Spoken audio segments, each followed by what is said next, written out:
ta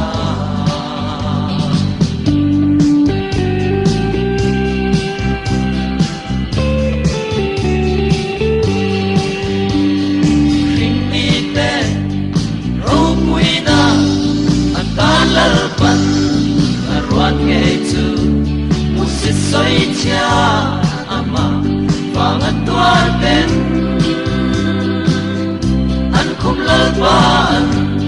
aro pui e hallelujah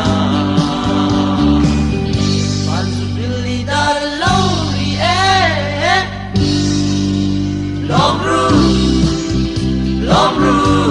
limin auru na pial ral kong ka ahong ta e tatuanan na iswa Kristan ang buat sa ita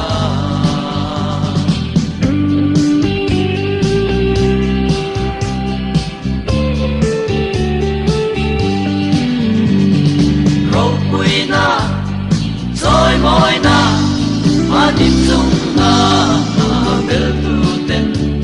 an setiam lo Calvary to into he mi ring fin na in at sui pam lo at sui tiam lo possibility lo ri e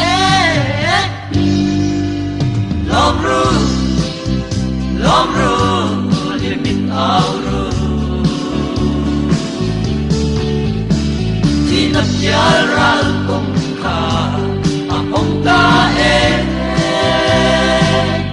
tatuanan na iswa Kristan